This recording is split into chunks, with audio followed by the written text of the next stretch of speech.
Hey there, Red Devils fans! We've got some thrilling updates for you. Please subscribe and turn on notification for daily Manchester United news updates. Manchester United could be hit with a huge penalty for missing out on Champions League. Manchester United could be hit with a £10 million penalty if they fail to qualify for the Champions League this season, with the club's agreement with Adidas set to cost them. Man Ut could face a huge penalty if they don't make it into the Champions League, all because of a hidden clause. If Manchester United don't qualify for the Champions League, they could lose out on a massive $10 million due to a special rule in their contract with sponsors Adidas. Even though Man Ut have had some tough times recently, they're still very popular when it comes to business.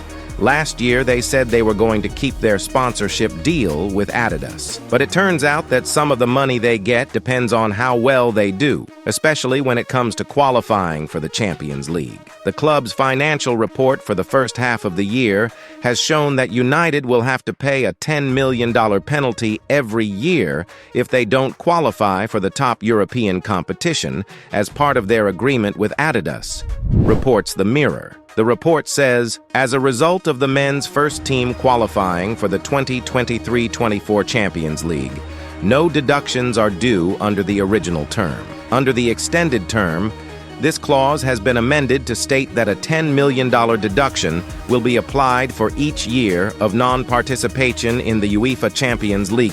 There are still 10 games left this season, but there's a chance United could have to pay this penalty because of a disappointing season under Erik ten Hag. Last year, the Dutch manager led United to a third-place finish. However, they are now 8 points behind Aston Villa, who are in fourth place.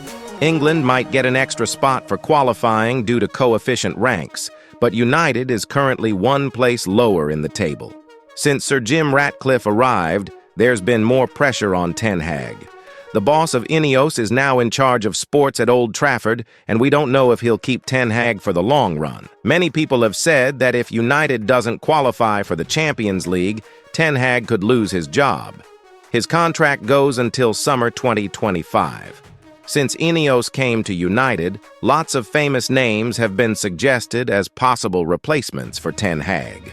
These include Zinedine Zidane, Thomas Tuchel, and Graham Potter. Again and again. Manchester United are on the hunt to sign a centre-back and have drawn up a two-man shortlist for the summer transfer window, a report claims. The Red Devils have revealed both Everton's Jared Branthwaite and Juventus's Bremer are on the club's radar as they aim to bolster their backline. New United small stake owners, Sir Jim Ratcliffe and INEOS, are keen to revamp the squad next season. And the Red Devils' defense has been identified as an area that needs speakable attention, with INEOS claiming that Old Trafford are targeting Branthwaite and Bremer to solve the club's defensive woes. But United have revealed Bremer has become an option as a cut price due to financial fair play regulations. The 26-year-old Brazil international only signed for the Serie A Giants last term, however has a $43 million release clause in his contract. Reports in Italy have suggested Juventus are already searching for Bremer's replacement, but United will not be able to secure him that easily. As INEOS claimed, Premier League rivals Chelsea and Tottenham are also considering the defender. Meanwhile, 21-year-old Branthwaite, who this week earned his first England call-up, is set to be priced at $75 million, but United will be hoping they can convince the Toffees to sell him for $50 million. Signing for Everton in 2020, from Carlisle, Branthwaite went on 2 loan spells at Blackburn and PSV before becoming a regular starter for Sean Dyche's side this season. Ratcliffe has been eyeing up the youngster for some time now and is keen to keep homegrown players at the top of his shortlist.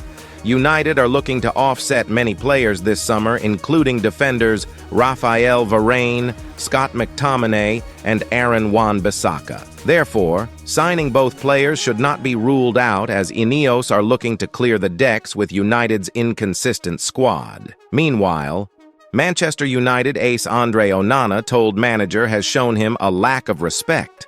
Onana has played all but one man-ut game under Erik ten Hag, but his former national team coach was not as fond of the goalkeeper. Former Liverpool attacker El Hadji Diouf has slammed ex-Cameroon head coach Rigobert Song for deciding to bench Andre Onana for 3 of the country's 4 games at the Africa Cup of Nations. Onana was late joining up with his international teammates in January after staying on to play in Manchester United's 2-2 draw with Tottenham at Old Trafford. Cameroon kicked off less than 24 hours after the full-time whistle, and the goalkeeper took a private flight over to host country, the Ivory Coast. Weather delays meant Onana only joined up with the squad a few hours before kickoff against Guinea, and despite his long and rushed travels, the shot stopper was left out of the team.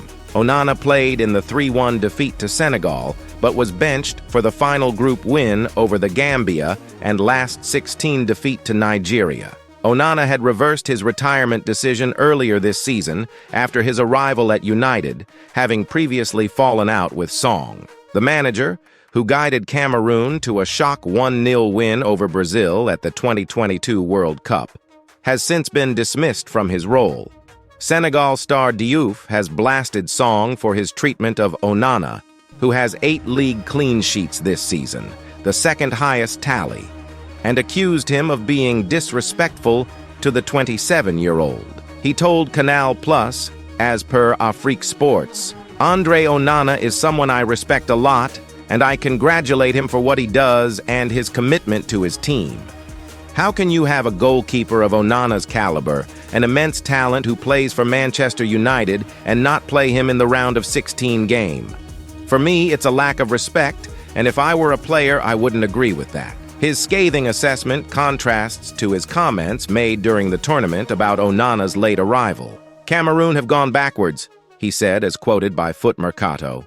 "These days I'm in pain for the Cameroon fans and Cameroon people. They say they are the continent, but it's more the Continental Hotel, because they are sitting back on their history.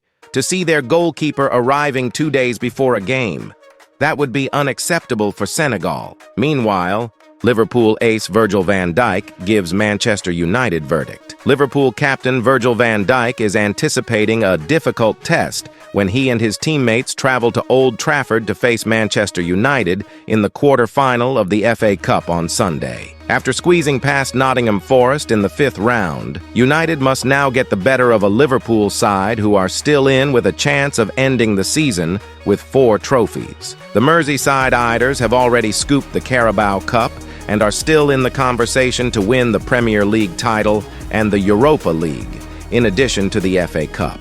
For United, the FA Cup represents their last hope of winning any silverware this season, meaning it is being dubbed as the biggest game of their season so far by some. With their top 4 hopes fading, winning the FA Cup may represent their only hope of this season being considered a success. United are unbeaten in 2 of their 3 matches against Liverpool under Erik ten Hag, drawing 0-0 at Anfield in the Premier League in December and beating them 2-1 at Old Trafford in the 3rd game of last season, securing the Dutchman his first win as Reds manager. No doubt mindful of those previous meetings, Van Dijk is not underestimating United.